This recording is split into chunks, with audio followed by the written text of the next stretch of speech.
जय हिंद दोस्तों, कैसे सब लोग? उम्मीद करता हूँ सभी मस्त होंगे, अपने अकाउंट में व्यस्त होंगे। स्वागत है सभी का यूपी टेट जुलाई 2026 के एग्जाम राजन करने वाले असिस्टेंट सामाजिक विज्ञान के मोस्ट इंपॉर्टेंट क्वेश्चन जो कि प्रीवियस ईयर क्वेश्चन पेपर लिए गए हैं, वे क्वेश्चन लिए गए जो एग्जाम में बार बार क्वेश्चन पूछते हैं। टॉप 60 क्वेश्चन है। चैनल पर जो भी नए हैं चैनल को सब्सक्राइब कर लीजिए।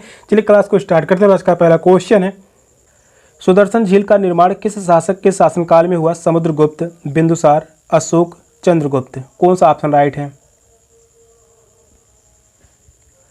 सुदर्शन झील का निर्माण किस शासक के काल में हुआ था? चंद्रगुप्त मौर्य के शासनकाल में। फोर्थ ऑप्शन करेक्ट है। चंद्रगुप्त मौर्य या मौर्य वंश का संस्थापक था। मौर्य वंश का संस्थापक। क्वेश्चन पूछा था मौर्य वंश का संस्थापक कौन? चंद्रगुप्त मौर्य। चंद्रगुप्त मौर्य का गुरु चाणक्य। गुरु चाणक्य था। चाणक्य का अन्य नाम है कौटिल्य। कौटिल्य। फेमस पुस्तक है अर्थशास्त्र। समुद्रगुप्त को भारत का नेपोलियन कहा जाता है। भारत का नेपोलियन। बिंदुसार को अमित्रघात के नाम से जाना जाता है। अशोक कलिंग की लड़ाई लड़ा था। साथ में मौर्य वंश का सबसे प्रसिद्ध शासक। फोर्थ ऑप्शन करेक्ट है। नेक्स्ट क्वेश्चन है, पुष्यभूति राजवंश की वंशावली अधोलिखित किस राजा के नाम से प्रारंभ होती है? नरवर्धन के नाम से, राज्यवर्धन के नाम से, प्रभाकर वर्धन के नाम से, आदित्यवर्धन के नाम से। कौन सा ऑप्शन राइट है?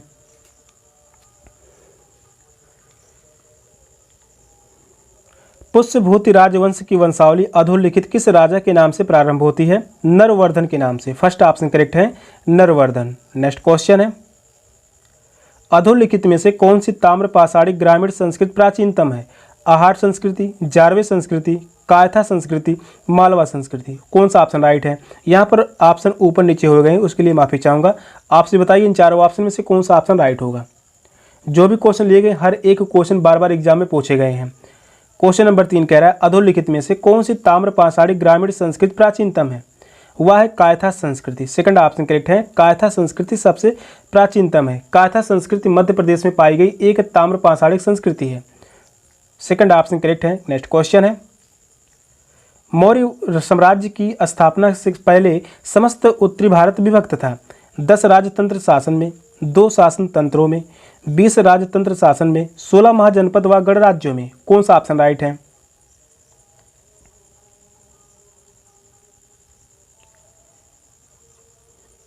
मौर्य साम्राज्य की स्थापना के पहले समस्त उत्तरी भारत विभक्त था। यह विभक्त था 16 महाजनपद व गणराज्यों में। फोर्थ ऑप्शन करेक्ट है। मौर्य साम्राज्य की स्थापना से पहले उत्तर भारत एकीकृत नहीं था, वह 16 महाजनपदों और कई गणराज्यों में बटा हुआ था। फोर्थ ऑप्शन करेक्ट है। नेक्स्ट क्वेश्चन है, आराम बाग अधोलिखित किस मुगल बादशाह ने बनवाया था? हुमायूं, अकबर, जहांगीर, बाबर। कौन सा ऑप्शन राइट है?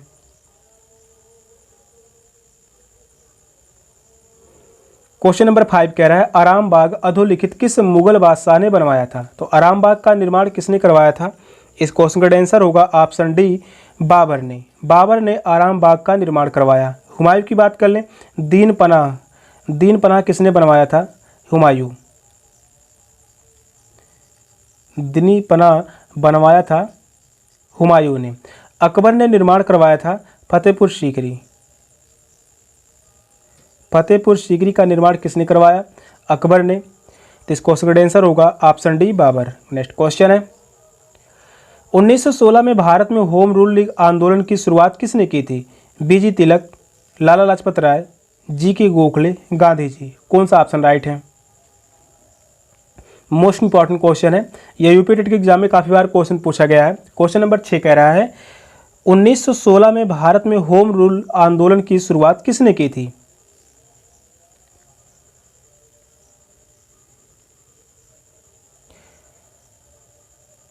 तो वह है बीजी तिलक। फर्स्ट ऑप्शन करेक्ट है। बाल गंगाधर तिलक ने होम रूल लीग आंदोलन की शुरुआत 1916 में की थी। लाला लाजपत राय को पंजाब केसरी के नाम से जाना जाता है। इन्हें पंजाब केसरी के नाम से जाना जाता है। पंजाब केसरी के नाम से जाना जाता है। साइमन कमीशन का विरोध इन्होंने किया था, लाला लाजपत राय ने। साइमन कमीशन आया था 1928 में। महात्मा गांधी की बात कर लें, इन्होंने चंपारण सत्याग्रह का नेतृत्व किया। चंपारण सत्याग्रह कब हुआ था? 1917 में। 1917 में किसानों की सहायता के लिए चंपारण सत्याग्रह का आंदोलन किसने चलाया था? तो महात्मा गांधी ने, और यह सफल सत्याग्रह था। इसके बाद खेड़ा सत्याग्रह हुआ। खेड़ा सत्याग्रह। खेड़ा सत्याग्रह का प्रारंभ हुआ था 1918 में, 1918 में। और वहीं बात कर लें असहयोग आंदोलन। असहयोग आंदोलन का नेतृत्व किया था 1920 में। असहयोग आंदोलन, असहयोग आंदोलन का नेतृत्व 1920 में किया था। नमक सत्याग्रह या दांडी मार्च के नाम से जो आंदोलन जाना जाता है 1930 में हुआ था। दांडी मार्च, दांडी मार्च, दांडी मार्च का आरंभ हुआ था 12 मार्च 1930 को। तो इस क्वेश्चन का आंसर होगा ऑप्शन ए। नेक्स्ट क्वेश्चन है क्वेश्चन नंबर 7 कह रहा है सुमेलित कीजिए राजा राम मोहन राय, विवेकानंद, दयानंद सरस्वती, एम.जी. रनाडे। दूसरे कॉलम में रामकृष्ण मिशन, प्रार्थना समाज, ब्रह्म समाज, आर्य समाज। यहाँ पर चारों ऑप्शन दिए गए हैं, किस ऑप्शन में सही मिलान है? तो आपसे बताइए इन चारों ऑप्शन में से कौन सा ऑप्शन राइट होगा। मिलान से संबंधित लगभग 2 से 4 क्वेश्चन तक एग्जाम में पूछे जाते हैं, मोस्ट इंपॉर्टेंट क्वेश्चन है। राजा राम मोहन राय का संबंध होगा ब्रह्म समाज से। ए का संबंध यहाँ पर जो है पहले से है, सॉरी ए का संबंध यहाँ पर जो है तीसरे से है। ब्रह्म समाज की स्थापना हुई थी 1828 में, 1828 में ब्रह्म समाज की स्थापना हुई। ए का संबंध तीसरे से, यहाँ पर 2 ऑप्शन गलत हो गए क्योंकि ए का संबंध यहाँ पर चौथे से है और ए का संबंध पहले से है। 2 ऑप्शन गलत हो गए। इस प्रकार से एग्जाम में हल करेंगे, क्वेश्चन बहुत ही आसानी से हल हो जाएंगे। विवेकानंद, विवेकानंद का संबंध है रामकृष्ण मिशन से, यानी बी का संबंध यहाँ पर जो है पहले से है, बी का संबंध पहले से है। रामकृष्ण मिशन की स्थापना हुई थी 1897 में, 1897 में। यहाँ पर बी का संबंध पहले से है तो पहला भी ऑप्शन गलत हो गया। दयानंद सरस्वती का संबंध है आर्य समाज से। सी का संबंध यहाँ पर जो है 4th से, सी का संबंध 4th से। आर्य समाज की स्थापना हुई थी 1875 में, 1875 में। एम.जी. रनाडे प्रार्थना समाज के संस्थापक हैं और यह हुआ था 1867 में। तो इस क्वेश्चन का आंसर होगा ऑप्शन डी, 4th ऑप्शन में सही मिलान किया गया है। नेक्स्ट क्वेश्चन है निम्नलिखित में से किसे मदर ऑफ इंडियन रिवॉल्यूशन कहा जाता है? कल्पना दत्त, मैडम भीखाजी कामा, एनी बेसेंट, प्रीतिलता वाडेकर। कौन सा ऑप्शन करेक्ट है?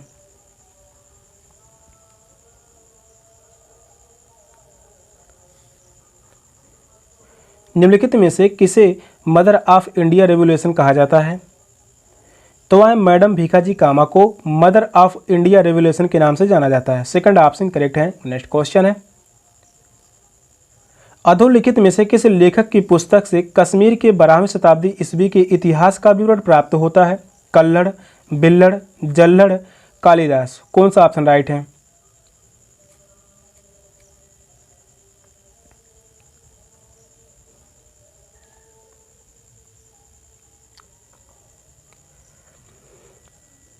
किस लेखक की पुस्तक से कश्मीर के 12वीं शताब्दी ईस्वी के इतिहास का विवरण प्राप्त होता है? कल्लड़। फर्स्ट ऑप्शन करेक्ट है, कल्लड़। कल्लड़ की पुस्तक है राजतरंगिणी। इनकी फेमस पुस्तक है राजतरंगिणी। राजतरंगिणी से कश्मीर के 12वीं शताब्दी ईस्वी के इतिहास का विवरण प्राप्त होता है। कालिदास की पुस्तक है अभिज्ञान शाकुंतलम, एग्जाम में पूछा गया है। अभिज्ञान शाकुंतलम। तो इस क्वेश्चन का आंसर है ऑप्शन ए। नेक्स्ट क्वेश्चन है दिल्ली के किस सुल्तान ने सिकंदर द्वितीय सानी की उपाधि धारण की थी? बलबन, अलाउद्दीन खिलजी, सिकंदर लोदी, इल्तुतमिश। कौन सा ऑप्शन राइट है?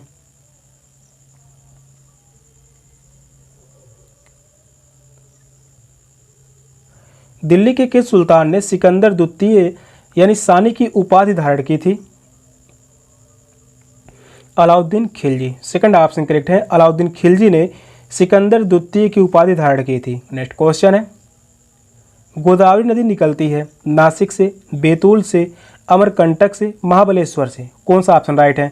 यहाँ से चारों ऑप्शन इंपॉर्टेंट है, हर एक ऑप्शन से एग्जाम में क्वेश्चन पूछे गए हैं।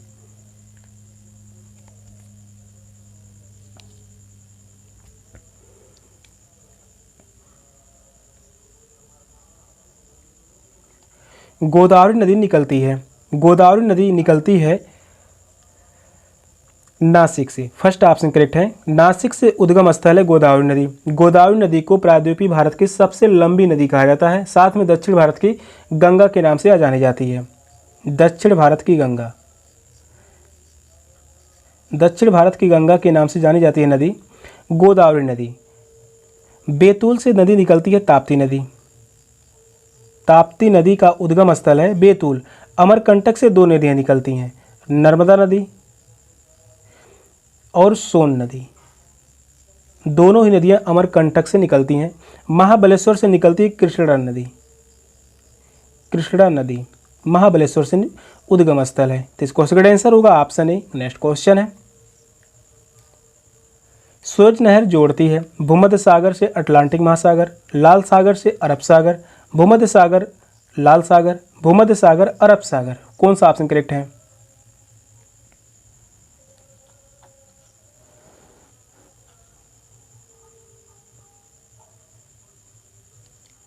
सूरज नहर जोड़ती है, सूरज नहर जोड़ती है भूमध्य सागर को लाल सागर से। थर्ड ऑप्शन करेक्ट है, भूमध्य सागर को लाल सागर से जोड़ती है सूरज नहर।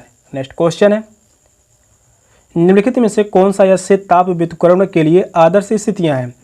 बादल युक्त आकाश, शांत एवं स्थिर वायु, लंबे ग्रीष्मकालीन दिन। नीचे दिए गए कूट का प्रयोग कर सही उत्तर चुनिए। केवल सी सही है, केवल बी व सी सही है, ए बी सी सही है, केवल बी सही है। कौन सा ऑप्शन राइट है?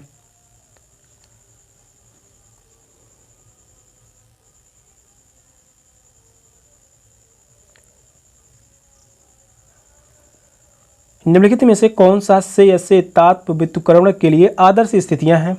बादल युक्त आकाश या गलत होगा, शांत एवं स्थिर वायु या सही है, लंबे ग्रीष्मकालीन दिन या गलत होगा। शांत एवं स्थिर वायु जो है या ताप व्युत्क्रमण के लिए आदर्श स्थितियां हैं। तो इस क्वेश्चन का आंसर होगा ऑप्शन डी, केवल बी सही है। फोर्थ ऑप्शन राइट है। नेक्स्ट क्वेश्चन है, मेघालय का पठार विस्तार है हिमालय, अरावली, प्रायद्वीपीय पठार, तिब्बत का पठार। कौन सा ऑप्शन राइट है?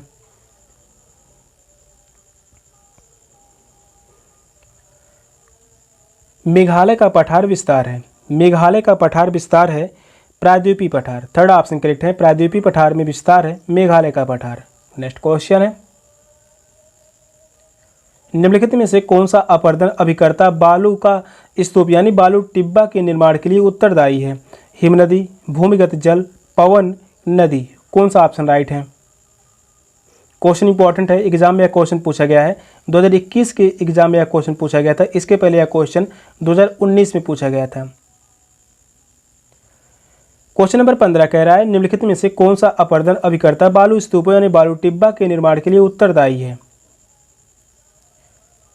तो वह है पवन। थर्ड ऑप्शन करेक्ट है, पवन। नेक्स्ट क्वेश्चन है, निम्नलिखित में से कौन सी पृथ्वी के वायुमंडल की सबसे निचली परत है? मध्यमंडल, समताप मंडल, तापमंडल, क्षोभ मंडल। कौन सा ऑप्शन राइट है?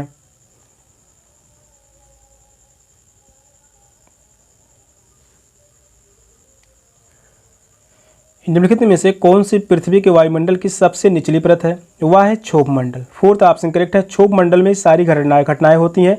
और वहीं बात कर लें समताप मंडल में जहाज उड़ाने के लिए यानी वायुयान उड़ाने के लिए सबसे सुरक्षित मंडल माना जाता है। जहाज उड़ाने के लिए सबसे सुरक्षित मंडल माना जाता है समताप मंडल। समताप मंडल में ही ओजोन परत पाया जाता है।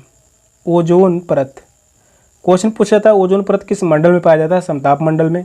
मध्य मंडल में उल्का पिंड जलने लगते हैं, उल्का पिंड जलने लगते हैं। तो इस क्वेश्चन का आंसर होगा ऑप्शन डी, क्षोभ मंडल। नेक्स्ट क्वेश्चन है, निम्नलिखित में से कौन सी गर्म धारा है? कनारी धारा, लेब्राडोर धारा, क्यूरेशिया धारा, कुराइल धारा। कौन सा ऑप्शन राइट है?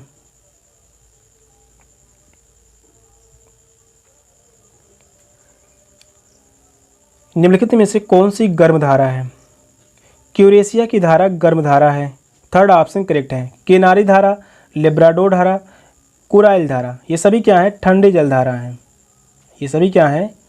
ठंडी जलधारा हैं। तो इस क्वेश्चन का आंसर होगा ऑप्शन सी। नेक्स्ट क्वेश्चन है, निम्नलिखित में से कौन सा परिवहन का सबसे सस्ता साधन है? जल परिवहन, रेल परिवहन, सड़क परिवहन, वायु परिवहन। कौन सा ऑप्शन करेक्ट है?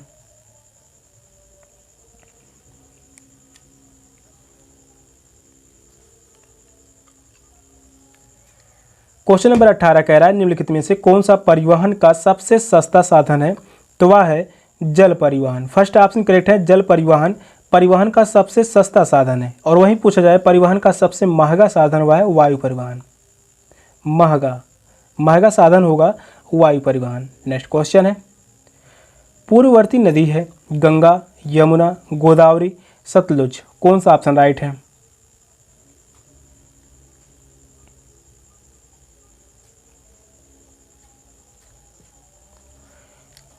पूर्ववर्ती नदी है सतलुज नदी। थर्ड ऑप्शन करेक्ट है, सॉरी फोर्थ ऑप्शन करेक्ट है, सतलुज नदी। सतलुज नदी पर बना है भाखड़ा नांगल बांध। भाखड़ा नांगल बांध। भाखड़ा नांगल बांध का निर्माण किस नदी पर हुआ है? सतलुज नदी पर। तो इस क्वेश्चन का आंसर है ऑप्शन डी। नेक्स्ट क्वेश्चन है, पृथ्वी के बाह्य परत को कहते हैं जलमंडल, क्षोभ मंडल, पपड़ यानी क्रस्ट, स्थल मंडल। कौन सा ऑप्शन राइट है?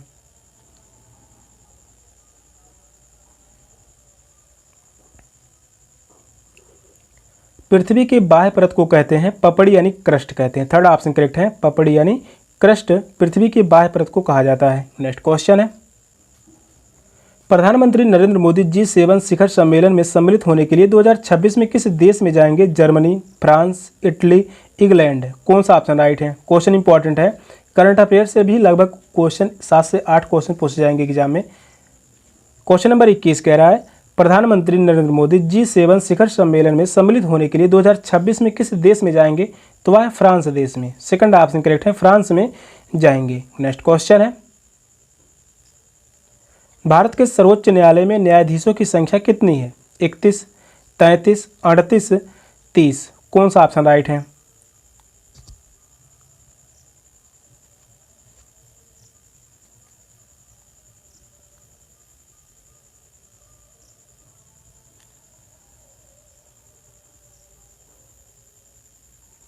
भारत के सर्वोच्च न्यायालय में न्यायाधीशों की संख्या कितनी है? तो वह है 38। थर्ड ऑप्शन करेक्ट है, 38 न्यायाधीश हैं, जिसमें एक मुख्य न्यायाधीश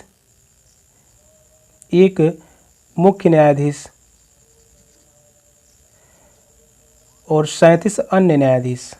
37 अन्य न्यायाधीश, कुल मिलाकर 38 न्यायाधीश हैं। थर्ड ऑप्शन करेक्ट है। नेक्स्ट क्वेश्चन है, लुक ईस्ट पॉलिसी का एक्ट ईस्ट पॉलिसी में परिवर्तन कब हुआ? दिसंबर 2014, नवंबर 2015, दिसंबर 2015, नवंबर 2014। कौन सा ऑप्शन राइट है?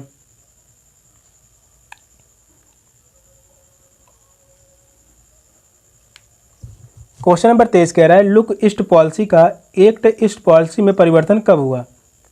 नवंबर 2014 में। फोर्थ ऑप्शन करेक्ट है, नवंबर 2014 में लुक ईस्ट पॉलिसी का एक्ट ईस्ट पॉलिसी में परिवर्तन हुआ था। नेक्स्ट क्वेश्चन है, उत्तर प्रदेश जमींदारी उन्मूलन और भूमि सुधार अधिनियम 1950 अंतर्निहित है 10वीं अनुसूची में, 11वीं अनुसूची में, 12वीं अनुसूची में, 9वीं अनुसूची में। कौन सा ऑप्शन करेक्ट है?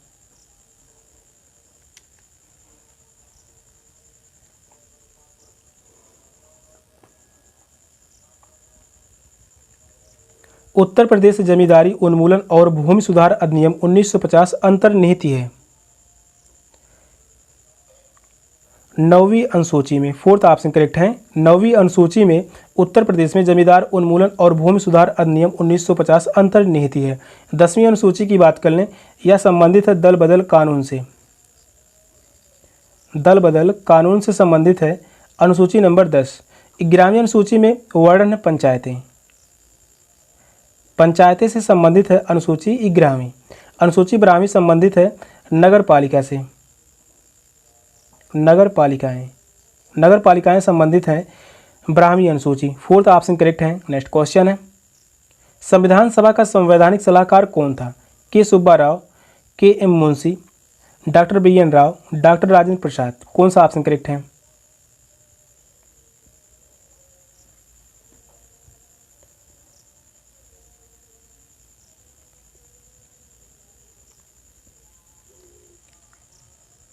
संविधान सभा का संवैधानिक सलाहकार कौन था? Doctor BN Rao. Third option correct है, डॉक्टर BN राव संविधान सभा के संवैधानिक सलाहकार थे। डॉक्टर राजेंद्र प्रसाद संविधान सभा के अध्यक्ष थे। संविधान सभा के अध्यक्ष कौन थे? Doctor BN Rao. क्वेश्चन पूछा था प्रारूप समिति के अध्यक्ष, प्रारूप समिति के अध्यक्ष कौन थे? तो वह है डॉक्टर भीमराव अंबेडकर, डॉक्टर भीमराव अंबेडकर। इस क्वेश्चन का आंसर है ऑप्शन सी। नेक्स्ट क्वेश्चन है, भारतीय संसद की सबसे बड़ी समिति कौन सी है? लोक लेखा समिति, कार्य मंत्रणा समिति, प्राक्कलन समिति, सार्वजनिक उपक्रम समिति, कौन सा ऑप्शन राइट है?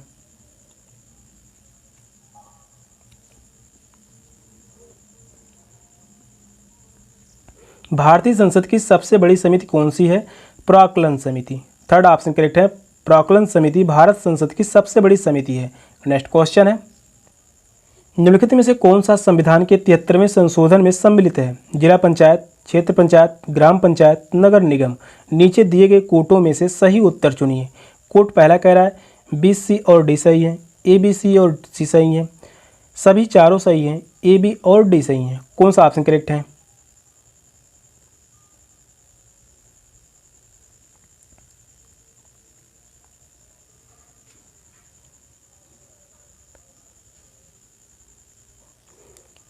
कौन सा संविधान के 73वें संशोधन में सम्मिलित है? 73वें संविधान संशोधन में सम्मिलित है जिला पंचायत, क्षेत्र पंचायत, नगर निगम। ग्राम पंचायत सम्मिलित नहीं है 73वें संविधान संशोधन में। तो इस क्वेश्चन का आंसर होगा ए, बी और डी। किस ऑप्शन में है? फोर्थ ऑप्शन में। फोर्थ ऑप्शन ही करेक्ट है। नेक्स्ट क्वेश्चन है, भारतीय संविधान के अनुसार निम्न में से किसे अवशिष्ट शक्तियां प्रदान की गई है?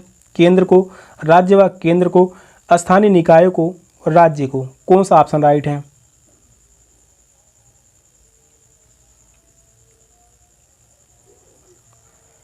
क्वेश्चन कह रहा है भारतीय संविधान के अनुसार निम्न में से किसे अवशिष्ट शक्तियां प्रदान की गई हैं? तो वह है केंद्र को। फोर्थ ऑप्शन करेक्ट है, केंद्र सरकार को भारतीय संविधान के अनुसार विशिष्ट शक्तियां प्रदान की गई हैं। नेक्स्ट क्वेश्चन है, हमारे संविधान में मूल कर्तव्य कब लाया गया था? 1977 में, 1978 में, 1979 में, 1976 में। कौन सा ऑप्शन राइट है?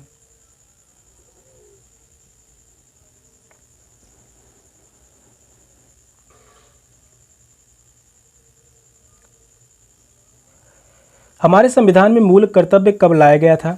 1976 में। 42वां संविधान संशोधन अधिनियम 1976।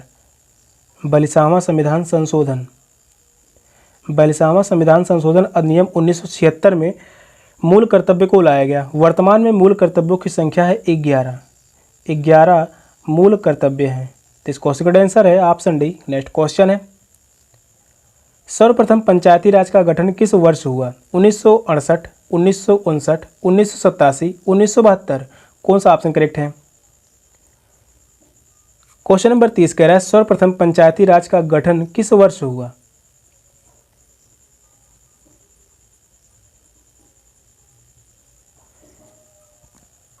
यह हुआ था 1959 में। सेकंड ऑप्शन करेक्ट है, 1959 में। सबसे पहले राजस्थान नागौर जिले से यह प्रारंभ हुआ था। पंचायती राज व्यवस्था कहाँ से प्रारंभ हुआ? राजस्थान के नागौर जिले से। राजस्थान के नागौर जिले से पंचायती राज व्यवस्था का प्रारंभ हुआ 1959 में। सेकंड ऑप्शन करेक्ट है। नेक्स्ट क्वेश्चन है, पंचम सवारी ताल में कितनी मात्राएं होती हैं? 12, 14, 15, 16। कौन सा ऑप्शन करेक्ट है? यह जो है शास्त्रीय संगीत की एक ताल है। क्वेश्चन कह रहा है पंचम सवारी में ताल की मात्राएं कितनी होती हैं? तो वह 15 मात्राएं होती हैं। थर्ड ऑप्शन करेक्ट है, 15 मात्राएं। पंचम सवारी ताल हिंदुस्तानी संस्कृत शास्त्रीय संगीत की एक ताल है जिसमें 15 मात्राएं होती हैं। एक ताल की 12 मात्राएं होती हैं। 12 मात्राएं किस में होती हैं? एक ताल में। एक ताल में 12 मात्राएं होती हैं और वहीं 14 मात्राएं धमार ताल में। धमार ताल में 14 मात्राएं। 16 मात्राएं होती हैं तीन ताल में। तीन ताल में 16 मात्राएं। थर्ड ऑप्शन करेक्ट है। नेक्स्ट क्वेश्चन है, वंदे मातरम देश गान का रचयिता कौन है? शरत चंद्र चट्टोपाध्याय, बंकिम चंद्र चटर्जी, अमीर खुसरो, रविन्द्रनाथ टैगोर। कौन सा ऑप्शन करेक्ट है?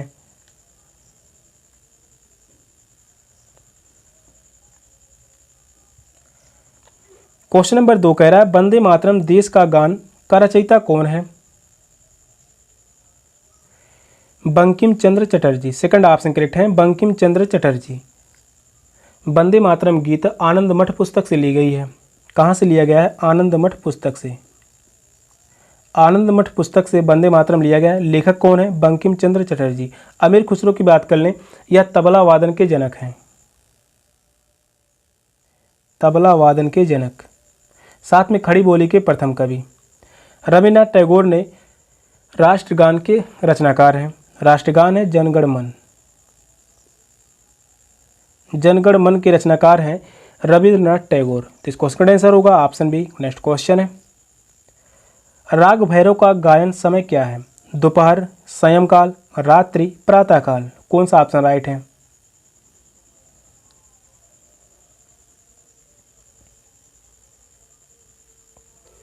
राग भैरव का गायन समय क्या है?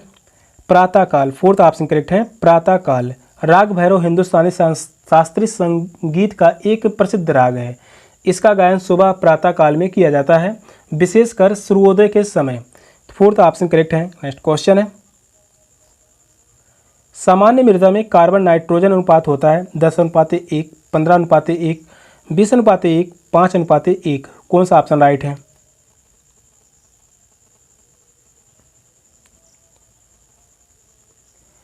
सामान्य मृदा में कार्बन नाइट्रोजन का अनुपात है 10:1। कार्बन की मात्रा 10 है, नाइट्रोजन की मात्रा 1 है। फर्स्ट ऑप्शन करेक्ट है। नेक्स्ट क्वेश्चन है, विशिष्ट मृदा में मृदा वर्ग कणों के अपक्षेपण अनुपात को कहते हैं मृदा संरचना, मृदा कणाकार, मृदा समूह, मृदा समुच्चय। कौन सा ऑप्शन करेक्ट है?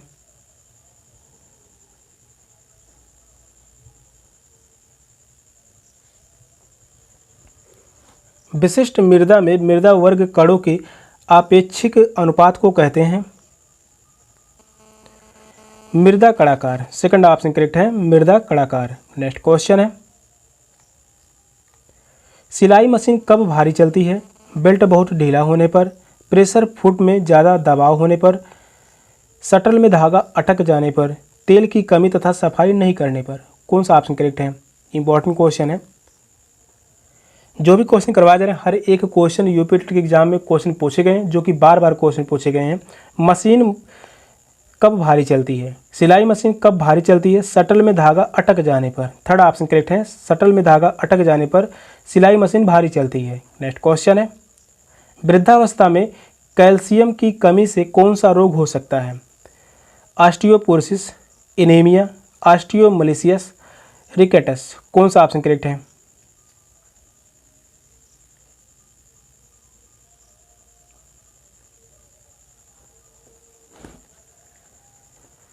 वृद्धावस्था में कैल्शियम की कमी से कौन सा रोग हो जाता है? ऑस्टियोपोरोसिस। फर्स्ट ऑप्शन करेक्ट है, वृद्धावस्था में कैल्शियम की कमी से ऑस्टियोपोरोसिस नामक रोग हो जाता है। एनीमिया जो है यह आयरन की कमी से होने वाला रोग है। आयरन यानी लौह की कमी से होने वाला रोग है एनीमिया। रिकेटस रोग या बच्चों में विटामिन डी की कमी से होता है। बच्चों में विटामिन डी की कमी से होता है, विटामिन डी की कमी से।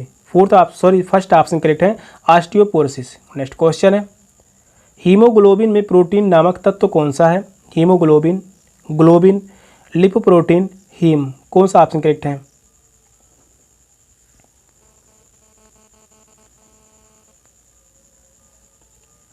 हीमोग्लोबिन में प्रोटीन नामक तत्व कौन सा है? तो वह है ग्लोबिन। सेकंड ऑप्शन करेक्ट है, ग्लोबिन। नेक्स्ट क्वेश्चन है, आजकल यूरोप और भारत में किस जर्मन शिक्षा शास्त्री की पाठ्य योजना पद्धति प्रचलित है? Montessori, Dalton, Herbert, Froebel. कौन सा ऑप्शन करेक्ट है? क्वेश्चन नंबर 9 कह रहा है, आजकल यूरोप और भारत में किस जर्मन शिक्षा शास्त्री की पाठ्य योजना पद्धति प्रचलित है?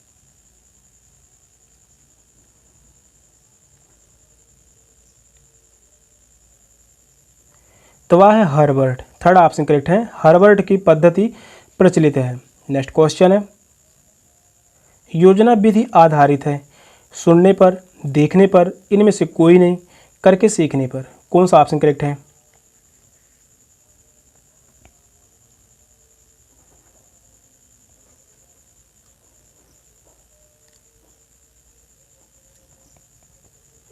योजना विधि आधारित है, करके सीखने पर। फोर्थ ऑप्शन करेक्ट है, करके सीखने पर योजना विधि आधारित है, जिससे बच्चे बहुत ही आसानी से सीख पाते हैं। नेक्स्ट क्वेश्चन है, समपोषणी विकास के संकल्पना की व्याख्या सर्वप्रथम किसमें की गई थी?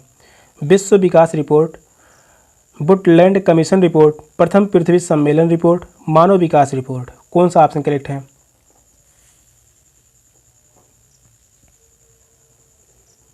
समपोषणी विकास के संकल्पना की व्याख्या सर्वप्रथम किसमें की गई है? बुटलैंड कमीशन रिपोर्ट में। सेकंड ऑप्शन करेक्ट है, बुटलैंड कमीशन रिपोर्ट में समपोषणी विकास के संकल्पना की व्याख्या सर्वप्रथम की गई थी। नेक्स्ट क्वेश्चन है, निम्न में से किसे भारत का राष्ट्रीय जलीय जीव कहा जाता है? मगर, डॉल्फिन, गंगटिका, कछुआ, घड़ियाल। कौन सा ऑप्शन राइट है?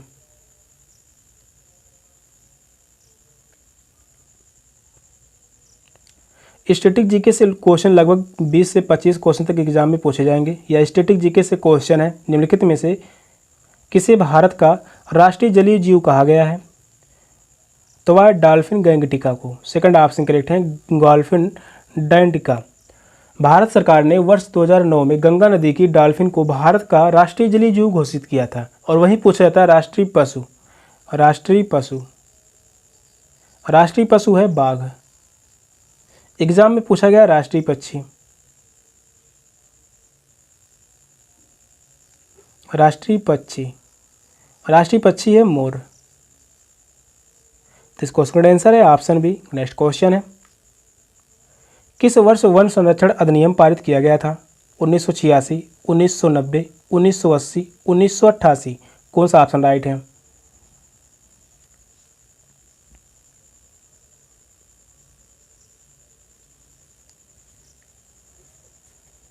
किस वर्ष वन संरक्षण अधिनियम पारित किया गया था? 1980 में। थर्ड ऑप्शन करेक्ट है, 1980 में वन संरक्षण अधिनियम पारित किया गया। तो इस क्वेश्चन का आंसर है ऑप्शन सी। बात कर लें 1986 में पर्यावरण संरक्षण अधिनियम लाया गया। पर्यावरण संरक्षण अधिनियम। पर्यावरण संरक्षण अधिनियम कब लाया गया था? 1986 में। 1988 में लाया गया था राष्ट्रीय वन नीति। राष्ट्रीय वन नीति कब लाया गया? 1988 में। थर्ड ऑप्शन करेक्ट है। नेक्स्ट क्वेश्चन है, निम्नलिखित में से कौन सा हरितगृह प्रभाव गैस नहीं है? Carbon dioxide, ozone, methane, nitrogen. कौन सा ऑप्शन करेक्ट है?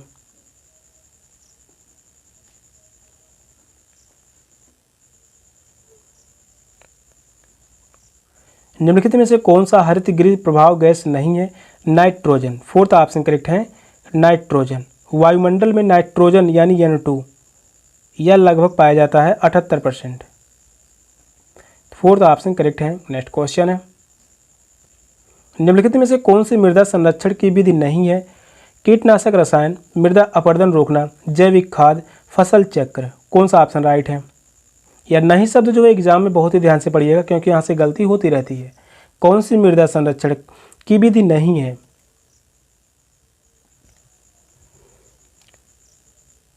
तो वह है कीटनाशक रसायन जो है या मृदा संरक्षण की विधि नहीं है। मृदा अपरदन रोकना, जैविक खाद, फसल चक्र, ये सभी क्या है? मृदा संरक्षण की विधि है। फर्स्ट ऑप्शन करेक्ट है। नेक्स्ट क्वेश्चन है, ओलंपिक खेलों का आदर्श वाक्य क्या है? For ever higher, altius, citius, fortius. यह बदलता रहता है, एवर ऑनवर्ड। कौन सा ऑप्शन करेक्ट है?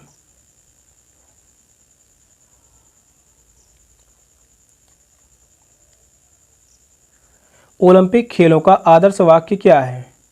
Altius, citius, fortius. Second option correct है। नेक्स्ट क्वेश्चन है, निम्नलिखित में से कौन अर्जुन पुरस्कार विजेता है? प्रदीप खालको, पुलेला गोपीचंद, दारा सिंह, विशेष भृगुवंशी। कौन सा ऑप्शन राइट है?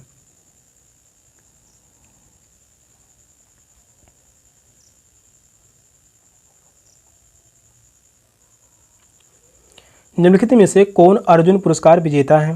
Pullela Gopichand. Second option correct है, पुलेला गोपीचंद अर्जुन पुरस्कार से सम्मानित किए गए थे। नेक्स्ट क्वेश्चन है, मनोरंजन कितने प्रकार के होते हैं? 5 प्रकार, 8 प्रकार, 10 प्रकार या 4 प्रकार। कौन सा ऑप्शन करेक्ट है?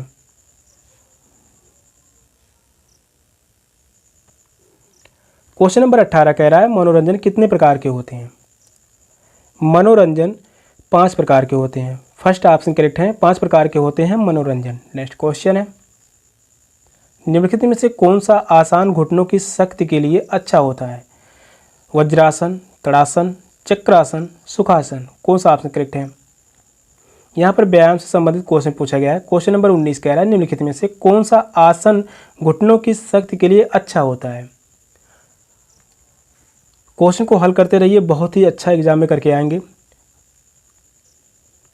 इस क्वेश्चन का आंसर होगा ऑप्शन ए वज्रासन। वज्रासन जो है या एक ऐसा आसन है जो कि घुटनों की शक्ति के लिए अच्छा होता है। फर्स्ट ऑप्शन राइट है। नेक्स्ट क्वेश्चन है, प्रथम राष्ट्रीय खेल विश्वविद्यालय कहाँ खोली गई थी। महाराष्ट्र में, असम में, मणिपुर में, मध्य प्रदेश में। कौन सा ऑप्शन राइट है।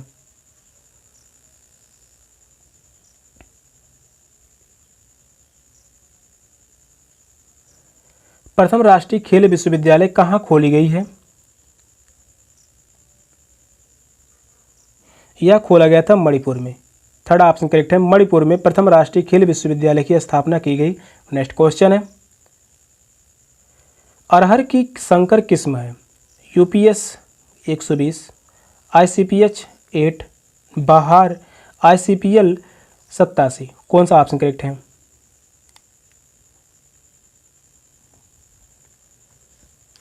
अरहर की किस्म है, अरहर की संकर किस्म है IPS 8, ICPH 8 जो है यह अरहर की संकर किस्म है। नेक्स्ट क्वेश्चन है, निम्न में से किस राज्य को सोयाबीन राज्य कहा जाता है। राजस्थान, मध्य प्रदेश, आंध्र प्रदेश, महाराष्ट्र। कौन सा ऑप्शन राइट है।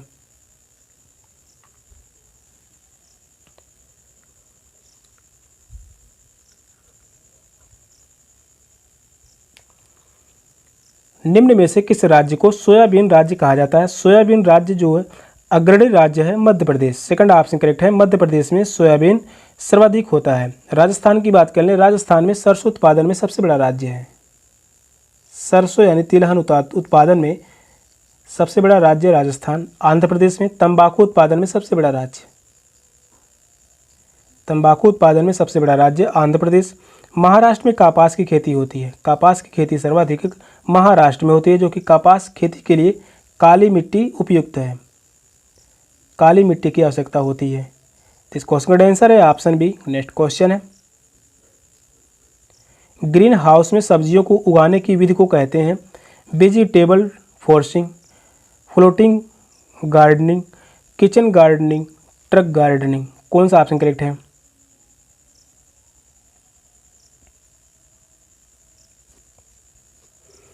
ग्रीन हाउस में सब्जियों को उगाने की विधि को कहते हैं वेजिटेबल फोर्सिंग।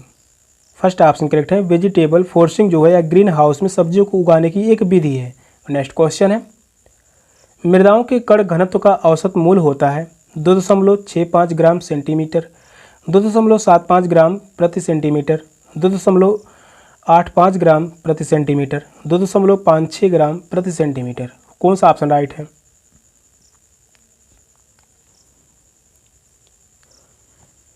मृदाओं के कण घनत्व का औसत मूल्य होता है 2.65 ग्राम प्रति सेंटीमीटर। फर्स्ट ऑप्शन करेक्ट है। इस क्वेश्चन का आंसर है ऑप्शन ए। नेक्स्ट क्वेश्चन है,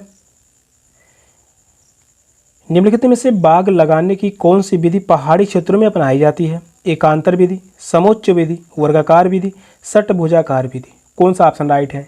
इंपॉर्टेंट क्वेश्चन है। यह क्वेश्चन जो है 2018 में पूछा गया था, इसके पहले 2017 में भी यह क्वेश्चन पूछा गया है। बाग लगाने की कौन सी विधि पहाड़ी क्षेत्रों में अपनाई जाती है। तो वह समोच्च विधि। समोच्च विधि बाग लगाने की एक ऐसी किस्म है जो कि पहाड़ों क्षेत्रों में अपनाई जाती है। नेक्स्ट क्वेश्चन है, संतुलित आहार में सुरक्षात्मक पोषक तत्व हैं वसा, प्रोटीन, विटामिन व खनिज लवण, कार्बोज। कौन सा ऑप्शन राइट है।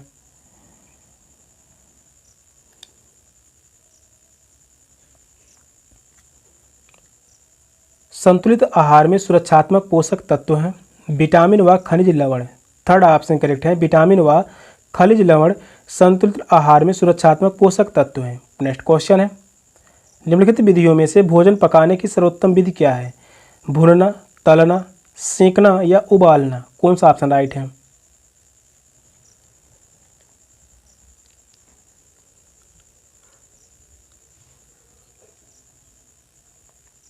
निम्नलिखित विधियों में से भोजन पकाने की सर्वोत्तम विधि क्या है। तो वह है उबालना। फोर्थ ऑप्शन करेक्ट है, उबालना भोजन पकाने की सर्वोत्तम विधि है। नेक्स्ट क्वेश्चन है, ट्रिप्सिन एंजाइम किस क्रिया में सहायक होता है? कार्बोहाइड्रेट के पाचन में, वसा के पाचन में, न्यूक्लिक अम्ल के पाचन में, प्रोटीन के पाचन में। कौन सा ऑप्शन राइट है?